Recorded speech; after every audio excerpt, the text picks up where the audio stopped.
Halo, selamat datang di channel Story Adiguna, tempat di mana kalian bisa menemukan konten-konten menarik dan menghibur. Jangan lupa untuk like, comment, dan subscribe. Jangan lupa untuk nyalakan loncengnya agar kalian tidak ketinggalan konten-konten seru lainnya. Let's go! Bab 97. Benar saja, seseorang merencanakan di belakang layar. Baru saja, saya menemukan sajak Dao ini, dan saya mengejarnya. Tapi ada seorang bijak yang memblokir rahasia orang ini. Saya hanya bisa mengandalkan kekuatan diagram Taiji untuk menakut-nakutinya. Orang ini, petik 2, di atas awan, Suandu menjelaskan beberapa kata dengan singkat, dan pendeta Tao tua di sebelahnya mengerutkan kening dan menghela nafas pelan. Dibandingkan dengan pakaian kasual dan sikap tenang Suandu, jubah Tao tua ini, simpai Tao, sepatu bot Tao, dan pengocok debu di tangannya semuanya sangat khusus, dan sebaliknya, dia memiliki sikap orang luar. Namun, Tao tua ini sangat sopan kepada Suandu, dengan senyum di sudut mulutnya ketika dia berbicara, dan tubuhnya akan sedikit condong ke depan. Pendeta Tao tua bertanya lagi, "Saudaraku, lihat, apa yang harus kita lakukan selanjutnya?" "Saudara Tao, ayo pergi ke Duxianmen untuk mengakhiri bencana." Suandu berkata sambil tersenyum, "Jika kamu pergi ke sana nanti, mungkin mereka akan dibunuh. Musuh asing telah ditenangkan, dan tidak ada hubungannya denganmu, pendiri gunung. Setelah saudara laki-laki Tao mengatur masalah gerbang abadi, ingatlah untuk membawa mayat Pulau Jinao itu pemurni Qi dan kembali ke sini. Kita akan pergi ke Pulau Jinao nanti. Lakukan perjalanan ke Pulau Ao, sangat keras, itu benar-benar ceroboh dari Taois yang malang." Suandu melambaikan tangannya dan mendesak, "Hei, masalah kecil, masalah kecil. Saudara Dao, ayo cepat pergi. Karena kamu telah memulai faksi ini, akan ada karma, dan Anda harus lebih memperhatikan di masa depan." "Saya ingin mengikuti ajaran kakak laki-laki." Immortal R memberi hormat kepada Suandu lagi, dia tidak berani menunda lebih lama lagi, dan segera mengaktifkan mantra Qiankun, dan miliknya sosok itu menghilang dengan cepat. Hanya beberapa saat setelah 10.000 mil, awan naik dan awan jatuh, dan Duer yang asli telah tiba di langit di atas gerbang Duxian. Dia menundukkan kepalanya dan hanya melihat gerbang gunung di bawah, dan puncak utama dikelilingi oleh aliran cahaya yang konstan, dan cahaya darah ada di mana-mana. Orang yang sebenarnya tiba-tiba menjadi marah. Binatang keberuntungan unicorn yang dia selamatkan dan tempatkan di sini pada zaman kuno hampir kambuh saat ini. Di antara murid-murid Taois Duer yang terdaftar, dia akhirnya keluar dari negeri dongeng emas, yang dapat dipamerkan kepada sesama penganut Tao lainnya di Gunung Kunlun. Itu, dikepung oleh 2 orang, dan dia juga terluka. Taois Duer menjentikkan kebut terbangnya, memaksa gerbang Duxian. Kemudian menghirup ringan, mengaktifkan kekuatan supernatural 2 Qi di bukaan, ujung hidungnya bergetar, dan mendengus dingin yang menggelegar. Di bawah, 3 dewa emas palsu yang datang untuk melakukan kejahatan, memuntahkan darah serempak di bawah suara, ham, dan roh primordial mereka hampir terguncang. Dewa emas kuno memiliki kekuatan supernatural yang luar biasa. Tanda seru, ribuan mil jauhnya, Li Changshu, yang diam-diam mengamati situasi di gerbang Duxian dengan Taois kertas, dan sambil membersihkan situasi, tiba-tiba mencerahkan matanya. Ini dia pahanya, dengan gerakan pikirannya, formasi dalam dari puncak Xiaoqiong ditutup, dan hanya formasi luar dari ruang alkimia yang terbuka, figur. Tao kertas Tianzi nomor 2 dan nomor 8 di gerbang gunung dengan cepat pulih menjadi figur kertas, dan kekuatan abadi pada mereka itu berubah menjadi aura dan menghilang. Setelah melakukan ini, Li Changshu segera menjadi tenang, seolah-olah tidak terjadi apa-apa. Di lokasi formasi pergeseran Vena Bumi, di ruang bawah tanah tempat para murid. Dari Sekte Duxian bersembunyi, di lereng landai di samping lembah 5. Orang yang terpesona telah berbaring di tanah. Dengan terhuyung-huyung, tidur nyenyak, semuanya tampak membeku, sesaat setelah Yukin Suanya membuang pil racun. Yukin Suanya sedang berbaring di tanah, dikelilingi oleh pedang terbang, dan Linge berbaring di samping Yukin Suanya, seolah-olah dia telah jatuh ke dalam lumpur. Benar-benar wajah untuk menjelajahi rumput. Tidak mungkin, Li Changshu dengan sempurna memulihkan TKP. Li Changshu, yang koma di kaki Linge perlahan tenggelam ke tanah dan berubah menjadi patung kertas. Tanpa suara, jepit rambut giok di kepala Linge hancur ringan, dan sosok Li Changshu muncul di samping Linge. Cepat letakkan pria kertas Tao di tanah, berbaring lagi, menutup matanya dan pura-pura tidak sadarkan diri. Dia sedang memikirkan seluruh proses, apakah dia melewatkan sesuatu. Setelah pertarungan ini, jika ramalannya benar, akan ada banyak misteri yang belum terpecahkan di Duxianmen. Dalam pertempuran di gerbang Gunung Duxianmen, beberapa pahlawan yang datang entah dari mana, mengorbankan diri untuk melindungi umat manusia. Di sini, ada seorang pendeta Tao tua yang lewat dan membunuh murid-murid Duxianmen. Tianxian kuno lalu pergi dengan tenang. Satu-satunya bahaya yang tersembunyi adalah penatua Wan Linjun mungkin telah menebak sesuatu. Terlebih lagi, Yukin Suanya tahu terlalu banyak. Nanti, saya masih harus berinisiatif untuk berbicara dengan penatua Wan Linjun, dan omong-omong, berbicara tentang kehidupan dan filosofi kepada saudari junior yang beracun itu. Li Changshu sebenarnya dalam suasana hati yang sangat bahagia sekarang. Itu bukan karena dia membunuh makhluk langit tua Tao, mendapatkan pedang setingkat Haltian Lingbao, dan bola anti narkoba yang berharga, bukan karena dia membantu gerbang Duxian yang hampir jatuh, dia hanya mencoba yang terbaik itu saja. Hanya karena memang ada pendiri yang hidup di belakang Duxianmen. Bukankah itu erangan teredam seperti ledakan guntur kekuatan supernatural yang digunakan oleh Jenderal kedua Hamha selama bencana dewa yang diberikan? Tuan Duer tampaknya adalah penguasa Hujiang. Setelah melalui malapetaka seperti itu, Sekte Duxian telah dengan kuat menetapkan warisan ajaran manusia. Mulai sekarang, tidak peduli betapa tidak memuaskannya para murid, dan betapapun lemahnya moral mereka, mereka akan tetap menjadi warisan nyata dari ajaran manusia. Tumit saya sendiri tiba-tiba menjadi jauh lebih dalam. Sayang sekali penyihir hebat Suandu yang legendaris tidak bisa menangis kali ini. Jika kepala murid Renjiao muncul secara langsung, efeknya pasti akan lebih baik. Tidak diragukan lagi, Duxianmen dapat berpindah dari Dongsheng Shenzhou ke benua Zongshan. Sebaliknya, kali ini, saya mungkin akan dirindukan oleh Taoisme Mosquito. Entah kenapa, kegembiraan di hati Li Changshu mereda, dan rasa krisis yang kuat muncul lagi. Bagaimana kita bisa menghindari menjadi sasaran agama-agama barat? Memikirkan pertanyaan ini, Li Changshu mau tidak mau memikirkan desa di pesisir Laut Cina Selatan yang membuat hatinya bergetar. Selama ini, saya sibuk menghadapi musuh, dan belum memeriksa situasi di Laut Cina Selatan. Saya diam-diam menghitung bahwa Li Changshu, yang terbaring koma, mengedutkan pipinya. Pahala dupa saya saat ini sebenarnya berlipat ganda dibandingkan 2 tahun lalu. Apa-apaan, Xiongzai mendapatkan uang dengan menyebarkan agama Laut Cina Selatan, tetapi apakah masih bekerja keras? Apakah kamu bekerja keras? Li Changshu merasakannya dengan tenang di dalam hatinya, dan hampir pingsan. 1621. Ada lebih dari selusin patung dewanya yang sedang naik. Dan, dia samar-samar merasakan bahwa karena konflik antara Sekte Dewa Nanhai dan Sekte kecil yang berjasa, sebuah sekte besar pertarungan berskala telah dimulai. Ritme macam apa ini? Sudut mulut Li Changshu berkedut, dan dia tidak tahu harus berkata apa untuk beberapa saat, jadi dia hanya bisa berbaring di sana dan berpura-pura mati. Karena itu, jika jemaahnya bertarung dengan gagah berani dan memukulinya sampai mati, apakah dia akan kehilangan pahala atau keberuntungannya? Jemaah, mulai sekarang, dia sama sekali tidak mengenal Dewa Laut Selatan. Temukan cara untuk melakukan operasi plastik. Setelah kembali ke gunung, dapatkan lebih banyak tato dari. Meskipun saya telah mencapai tumit Taoist Duer, tumit saya masih terlalu dangkal.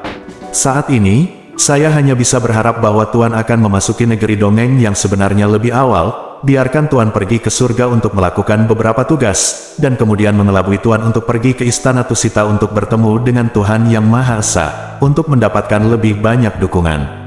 Nyamuk Tao, Sekte Nanhai. Li Changshu berbaring di sana, sedikit tidak berdaya untuk mengeluh di dalam hatinya. Kelelahan memanipulasi kertas Tao sebelum perlahan memukulnya, dan dia diam-diam menyelesaikannya. Sekarang bukan waktunya untuk istirahat. Saat ini paling mudah untuk rileks dan lumpuh, dan juga paling mudah menghadapi beberapa kejadian yang tidak terduga. Li Changshu mengamati tempat-tempat itu dengan tenang, dan setelah menunggu selama setengah jam, sosok-sosok terbang keluar dari ruang bawah tanah dan bergegas menuju tempat ini. Dia diam-diam mengamati murid-murid ini, dan 3 tetua dari urusan luar Balai Baifan bergegas ke tubuh Peng Yao dan memenggal kepala Peng Yao dalam keadaan koma. Sekelompok murid mengelilingi mereka, dan Yuan Xian dari Danding Peak mendiagnosis mereka berlima secara detail, hanya mengatakan bahwa mereka pingsan setelah minum obat dan tidak ada masalah serius. Botol porselen yang pecah dan sisa-sisa obat yang meledak juga dengan cepat ditemukan oleh mereka. 5 orang tidak perlu mengatakan lebih banyak setelah bangun. Semua orang sudah menebak apa yang terjadi di sini sebelumnya. Li Changshu, Lan Linge, dan Yu Qinsuanya, 3 murid, diangkat oleh seorang tetua dengan kekuatan abadi, sisihkan dengan hati-hati untuk beristirahat di bawah naungan hutan pegunungan. Sebelum kelompok murid ini keluar dari ruang bawah tanah, sudah ada berita dari sisi lain pintu. Patriark Due Daois muncul dan langsung membunuh 3 orang Jinxian yang menyerang. Kepala sekte dan penatua Qiling segera mengambil tindakan untuk memusnahkan musuh yang menyerang. Ada pertempuran berdarah di sekte Duxian, tidak ada kekhawatiran di gerbang gunung, dan para tetua dari setiap puncak mengalami luka mereka sendiri. Bagi kebanyakan dari mereka, bencana ini datang tanpa alasan dan berakhir dengan sangat cepat. Untuk anak laki-laki tampan yang sangat memahami keseluruhan plot, masalah ini sangat rumit dan melelahkan. Beberapa jam kemudian, Tuan Wangqing dan penatua Wan Linjun datang ke sini dengan lebih dari 100 dewa sejati. Li Changshu, yang pura-pura tidak sadarkan diri, tiba-tiba mendengar teriakan yang tidak asing lagi. Changshu kecil, Linge kecil, jangan menakutiku, kenapa kamu berbaring? Di atas awan, Paman Jiu Jiu, yang sedang duduk di labu besar, langsung melompat turun, bergegas ke tepi hutan dengan tergesa-gesa, dan para tetua Balai Baifan buru-buru mengatakan bahwa mereka baru saja dirobohkan oleh obat-obatan, dan tidak ada masalah serius. Jiu Jiu menghela nafas lega, dan duduk tepat di samping Linge, kain goninya sedikit bergoyang. Saat ini, dia hanya memiliki sedikit kekuatan surgawi, masih ada bekas luka di bahu dan pinggang kirinya, dan roh primordialnya juga sedikit lamban. Dia juga mencoba yang terbaik dalam pertempuran sebelumnya untuk melindungi gerbang peri. Setelah pertempuran, dia tidak peduli untuk beristirahat, jadi dia bergegas ke sini untuk menemukan murid yang dia sayangi. Segera, Jiang Jingshan, Jiu Wu, dan Jiu Si juga bergegas. Mereka membawa Li Changshu, yang sedang tidur, dengan kekuatan abadi mereka, dan membawa mereka kembali ke gerbang bersama sekelompok besar orang. Dua tetua dari alam abadi sejati terbangun setelah koma selama 1 hari penuh. Yu Qinsuanya baru saja bangun setelah koma selama 7 hari. Untuk membuat perilakunya lebih masuk akal, Li Changshu hanya berbaring di tempat tidur dengan mata tertutup, dan tidak bergerak selama 7,5 hari sebelum perlahan membuka matanya penuh kebingungan. Saat dia membuka matanya, dia melihat tirai tempat tidur yang aneh, Li Changshu. Secara alami, mengerti, dia dan adik perempuannya dibawa ke puncak Potian, dan dia sekarang berbaring di tempat tidur paman senior Jiu Jiu. Linge diatur oleh Jiu Si di loteng Jiu Si, dan dia tidur nyenyak sepanjang waktu tanpa diganggu oleh siapapun. Selama 7 hari ini, paman Jiu Jiu sering dihasut oleh paman Jiu Si, dan terus menusuk dan menyentuhnya di sana-sini. Tetapi setiap kali itu bukan bagian yang bermasalah, Li Changshu tidak terlalu peduli. Berbalik, Jiu Jiu sedang duduk di tanah, bersandar di tempat tidur, dengan 2 kendi kosong di tangannya, mendengkur pelan. Apakah ada orang sepertimu yang merawat orang sakit? Li Changshu sedikit tercengang, dan perlahan duduk, melihat sekeliling. Dia mungkin akan selalu ingat bahwa dia dilarikan ke loteng ini oleh Master Jiu di pundaknya, dan dia menangkap pandangan pertama ke dalam dengan perasaan abadi. Itu di luar kata, kekacauan. Saat dia hendak berdiri, panah perintah berwarna putih keperakan terbang dari luar jendela. Li Changshu segera mengangkat tangannya dan memblokir panah pemberi sinyal di jendela. Suara yang agak asing terdengar. Murid Qiong Feng kecil Li Changshu. Li Changshu berdiri dan menangkupkan tangannya, dan menjawab, murid itu ada di sini. Cepatlah datang ke kuil Duxian, Tuan telah menunggumu untuk waktu yang lama. Tidak peduli apa, ketika kepala sekte memanggilnya, dia tidak bisa menyembunyikan dirinya. Bangun, Li Changshu meluruskan jubah Taoisnya, menundukkan kepalanya dan meletakkan 2 botol obat mujarab, enak, yang belum pernah dia berikan padanya, dan memandang Linge yang sedang tidur nyenyak, dan bergegas ke kuil Duxian. Begitu Li Changshu bergegas ke istana Duxian, tas yang tergantung di pinggang Linge mulai sedikit berputar. Hanya saja kultivasi Lan Linge terlalu dangkal, dan dia masih koma saat ini, dan dia sama sekali tidak merasakan keanehan tas kulit binatang.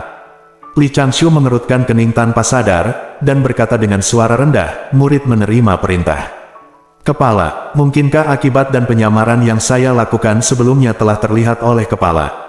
Tidak masuk akal, setelah saya kembali, Immortal Sense telah menatap Penatua Wan Linjun, dan juga memperhatikan aktivitas pemujaan dupa pahlawan. Tidak dikenal, yang diadakan di pintu.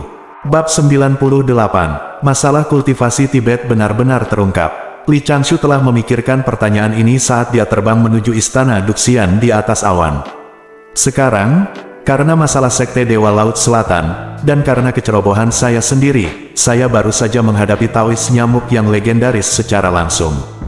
Kultivasi yang saya sembunyikan tidak sesederhana kartu lubang, berhubungan langsung dengan kekayaan dan hidup saya. Faktanya, Li Changshu menghabiskan banyak energi untuk metode pintu samping Gui Si Ping Kijue. Pada awalnya, dia terus menganalisis berbagai metode penyelidikan dan budidaya, dan membalikkan kesimpulannya, metode penyembunyian nafas dirangkum dan diintegrasikan, dan metode menyembunyikan nafas dieksplorasi.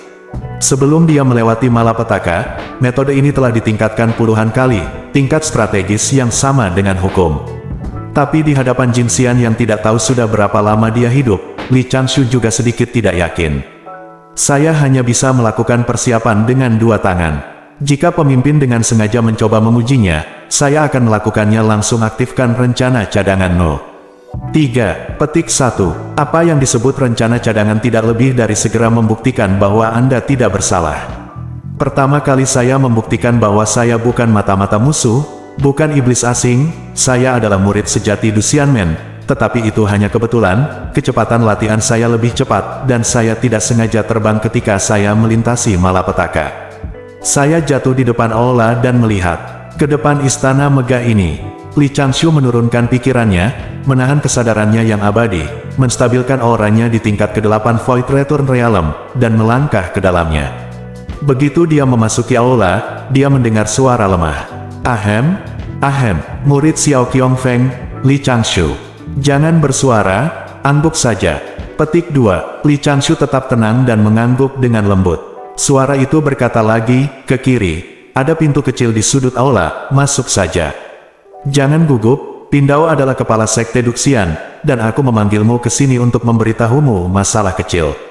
Batuk, Li Changshu, jangan menyebutkan hal lain. Setelah mendengarkan suara itu, mengapa kepalanya terlihat sedikit sakit parah? Li Changshu menundukkan kepalanya dan berjalan cepat di aula utama sekte yang agak kosong, menuju sudut di sisi kiri aula, dan segera tiba di depan dua pintu kayu. Dia berdiri sebentar, dan hanya dengan lembut terdorong terbuka saat mendengar suara tuannya lagi pintu kayu. Di dalamnya terdapat ruang teh sederhana dan elegan dengan beberapa meja, kursi, dan layar. Di luar dua jendela yang terbuka, terdapat pemandangan indah, Cloud Sea dan Peak Island.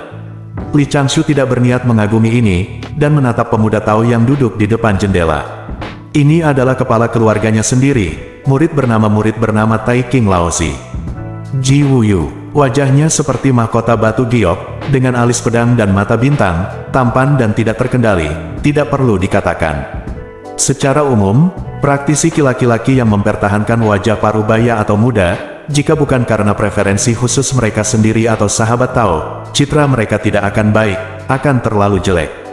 Senyum tuannya lembut dan temperamennya anggun, memberi orang perasaan lembut. Tapi bukan itu intinya. Intinya adalah, kepala Golden Immortal Realm memiliki wajah pucat, napas lemah, dan mata kusam. Meski sosoknya tinggi dan lurus, ia penuh kuyu dan lemah. Jika bukan karena mengetahui bahwa nama Tao tuannya adalah Worryless, namanya Ji Wuyu, dan dia disebut Worryless Master di Senzu Timur, Li Changshu benar-benar tidak dapat membantu memanggil Master Primeval Void. Di hatinya nama panggilan anak laki-laki. Melihat Li Changshu, tuannya tersenyum sedikit, dan sedikit darah perih keluar dari mulutnya. Li Changshu juga terkejut, dan buru-buru berkata, "Tuan, masalah kecil, jangan khawatir. Itu hanya beberapa trauma Yuan Shen, saya sudah mengambil ramuan penyembuhan." Pemimpin Ji Wuyu menyeka sudut mulutnya, bernapas ringan, dan menstabilkan lukanya. Cedera ini dapat dipulihkan setelah mundur nanti. Umur panjang, kan? Ambillah. Pindao telah menunggumu selama beberapa hari, hanya untuk memberikanmu benda ini. Kepala Ji Wuyu mengeluarkan botol batu giok dari lengan bajunya, dan dengan lembut mendorongnya ke depan Li Changshu dengan kekuatan surgawi. Changshu membungkuk kepalanya dan memegangnya dengan kedua tangan. Pada saat ini, Li Changshu juga cukup emosional di dalam hatinya. Kepala keluarganya berakhir dengan luka seperti itu untuk melindungi Sekte Abadi. Saya juga berkomentar bahwa kekuatan gaib Master terlalu encer dan keterampilannya ceroboh serius. Li Changshu merasa malu, dan dengan tulus berterima kasih kepada kepala sekte yang sangat melindunginya. Tuan, Anda terluka, tolong mundur dan pulihkan sesegera mungkin. Anda telah bekerja keras untuk melindungi bagian dalam pintu dan melawan iblis di luar. Petik 2, masalah kecil, masalah kecil. Ji Wuyu tertawa, wajahnya sedikit malu, menghela nafas. Sebenarnya, beberapa hari yang lalu, Pindao memperoleh kekuatan gaib memelihara cuaca dalam trik yang diturunkan oleh pendiri gunung. Pindao mencoba berlatih beberapa hari ini, dan dia sedikit terlalu tergesa-gesa, dan tanpa sengaja melukai jiwanya sendiri. Haha, batuk, batuk, batuk. Li Changshu, umur panjang. Ji Wuyu dengan tenang menyeka darah dari sudut mulutnya, memandangi vas porselen di tangan Li Changshu, dengan tatapan yang sedikit ragu, dan berkata dengan sopan, benda di tanganmu harus dipegang dengan hati-hati. Kamu tahu, mari kita lewati Sekte Abadi. Patriark, yaitu, penguasa Pindao, milik Renjiao, Dewa Abadi Kingde dari Gunung Kunlun, dan Duer asli. Botol porselen ini adalah senior dan ahli Renjiao kami. Saya menyerahkannya kepada Anda, mengatakan bahwa saya ingin memotong beberapa karma dengan Anda. Sulit untuk mengatakan terlalu banyak tentang masalah ini, tetapi ini juga takdir Anda, dan obat mujarab di dalam harus digunakan dengan baik. Apakah Anda mengerti? Li Changshu tiba-tiba merasa tertegun, menundukkan kepalanya dan berkata, murid mengerti. Petik 2, pergilah, ingat saja masalah ini. Basis dan bakat kultivasi Anda tidak buruk, dan setelah Anda melewati kesengsaraan dan menjadi peri, Anda dapat berlatih dengan tenang di dalam pintu. Ji Wuyu melambaikan tangannya, Li Changshu dia membungkuk untuk menerima perintah dan keluar dari gubuk. Sebelum pintu benar-benar tertutup, Li Changshu mendengar batuk keras dan letupan yang sepertinya suara darah menyembur. Sudut mulutnya berkedut, Li Changshu menutup pintu kayu, dan berbalik seolah-olah dia tidak mendengar apa-apa. Pergilah ke gerbang istana. Kalimat terakhir dari kepala sebenarnya untuk memberinya kepastian. Du Xianmen merekrut sekelompok murid setiap 200 tahun. Sebelum merekrut murid berikutnya, murid-murid ini akan diberikan pilihan. Mereka dapat tinggal di sekte, atau mereka dapat pergi berlatih dan berkeliaran di luar. Arti dari kata-kata kepala sekte, selama Li Changshu dapat berlatih dengan ketenangan pikiran dan selamat dari malapetaka menjadi abadi di masa depan, perlakuan di sekte tidak akan terlalu rendah. Setelah meninggalkan gerbang istana, pikiran Li Changshu menjadi tenang kembali. Untungnya, itu hanya alarm palsu. Kultivasinya tidak terekspos. Sebagai kepala sekte, Ji Wuyu merawat murid Xiao Qiongfeng secara khusus, hanya karena vas porselen yang dipegangnya. Jika prediksi itu benar, itu diberikan oleh Guru Agung Xuandu. Sebab dan akibat yang harus diselesaikan adalah masalah yang Yue Lao temukan sendiri terakhir kali. Apa yang Guru Xuandu dan Yue Lao lakukan pada patung tanah liat pernikahannya. Li Changshu melirik obat mujarab di vas porselen, belum lagi bagaimana obat mujarab itu. Vas porselen ini bukan senjata ajaib biasa, selain menjaga khasiat obat dari ramuan itu, juga memiliki efek menstabilkan obat mujarab dan mencegah tabrakan. Setelah menganalisis kemanjuran obat mujarab 6 putaran di hatinya, sudut mulutnya berkedut. Menumbuhkan esensi, memperkuat jiwa, meningkatkan energi yang bawaan. Dapat dilihat bahwa tingkat alkimia murid pertama orang ini cukup tinggi. Lagi pula, tidak semua orang bisa melakukan pil yang mengisi kembali 6 putar lingdan.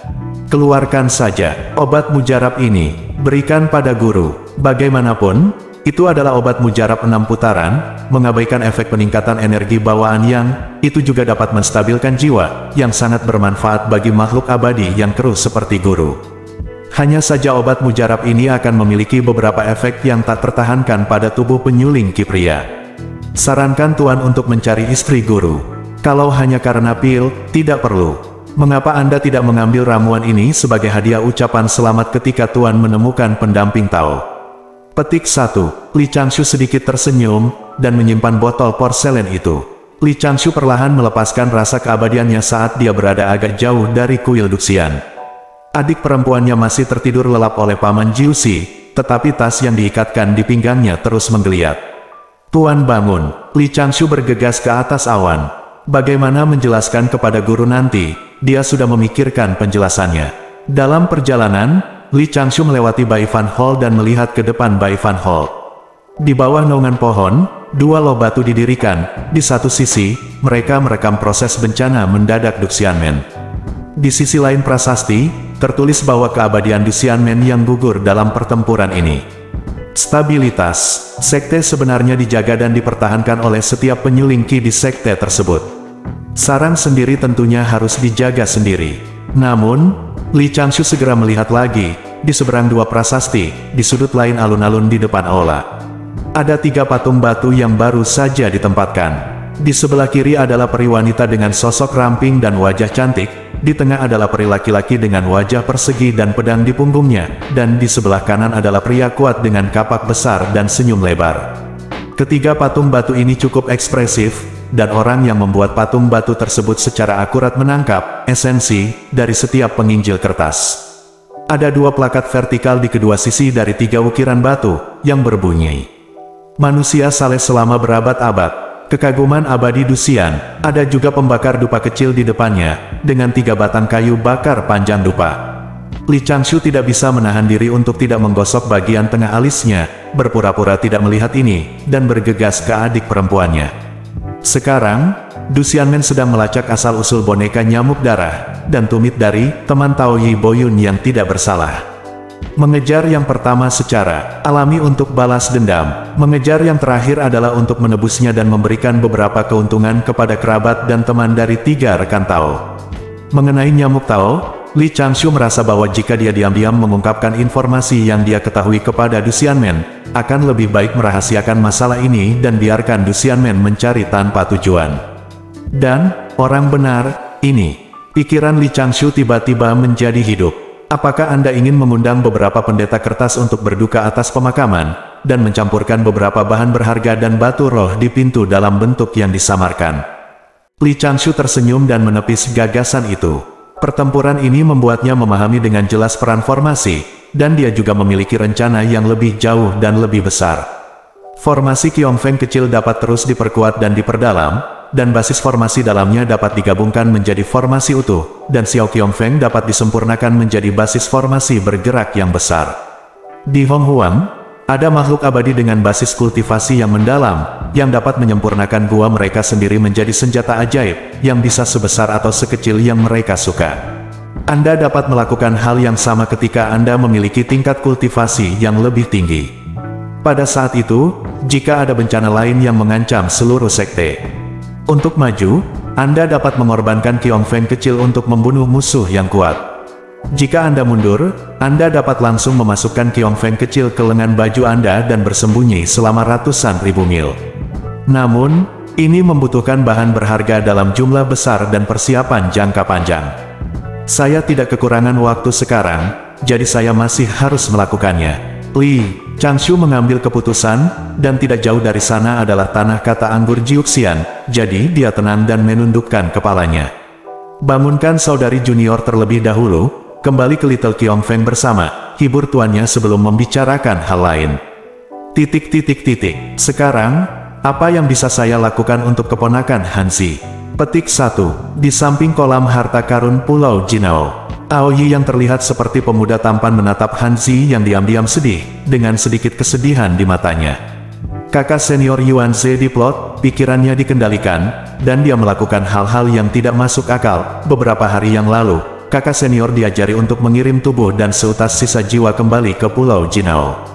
Setelah beberapa master dari Jie Jiao memohon belas kasihan di depan kakak senior Ren Jiao, sisa jiwa kakak senior Yuan Ze akhirnya dibebaskan dari sebagian besar kejahatan, dan dia dapat bereinkarnasi dan tidak ada hubungannya dengan Jie Jiao. Memikirkan senior perlakuan biasa saudara Yuan Ze terhadap dirinya sendiri, Aoyi tidak bisa menahan diri untuk mengambil keputusan secara diam-diam. Muridku, aku memperlakukannya dengan baik. Hanzi. Tepat ketika Aoyi hendak mengatakan sesuatu, Immortal Si tiba-tiba melihat 2 Taois tua terbang dari Pulau Jinao. Dia segera bersorak, dan buru-buru berkata, 2 kakak laki-laki yang mengirim jiwa kakak senior Yuan Ze ke dunia bawah telah kembali. Hanzi mendongak, matanya memerah lagi, dan dia bergegas menemuinya dengan awan, ingin bertanya pada dirinya sendiri bagaimana guru berjalan di jalan Huangquan. Setelah beberapa saat, kedua Taois tua itu dihentikan oleh Aoyi dan Han Zixian. Keduanya mengerutkan kening dan tetap diam, tidak tahu harus berkata apa. Aoyi buru-buru bertanya, "Kakak senior, apakah ada yang salah?" Petik 2, ini, oh, seharusnya baik-baik saja, seharusnya baik-baik saja. Pria tua di sebelah kiri menghela nafas dan menundukkan kepalanya. Berkata, demi memotong ajaran, Dewa Dunia Bawah secara alami tidak akan mempersulit. Tetapi menurut aturan yang ditetapkan oleh orang bijak, kita tidak dapat mengganggu 6 alam reinkarnasi, sehingga Dewa Dunia Bawah dapat hanya jaminan bahwa itu akan diatur untuk saudara. Muda Yuanze, Fuyuan reinkarnasi manusia yang unggul tidak ada hubungannya dengan kehidupan ini. Supo, untayan jiwa itu berbicara lagi. Apa? Hanzi bertanya dengan gemetar, apa yang dikatakan tuanku? Tanda tanya, mempesona. Aoyi buru-buru bertanya, apa yang terjadi? Dia melewati Naihe, jembatan, minum sup mengpo, dan berjalan ke beberapa jalur. Tetapi karena suatu alasan, ada gelombang di sungai Wangchuan dan terbang menjauh.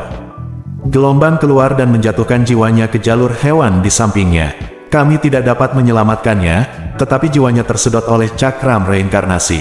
Kami juga menanyakan hal-hal berikut melalui hubungan kami. Saudara junior Yuanze tampaknya telah bereinkarnasi ke Yaosu. Di kehidupan selanjutnya, dia harus menjadi macan tutul hitam. Petik 2, Tuan. Hanzi diliputi kesedihan saat mendengar ini, jiwanya kacau balau, pikirannya kelelahan, sosoknya hampir jatuh, dan Aoyi buru-buru mendukungnya. Bersambung.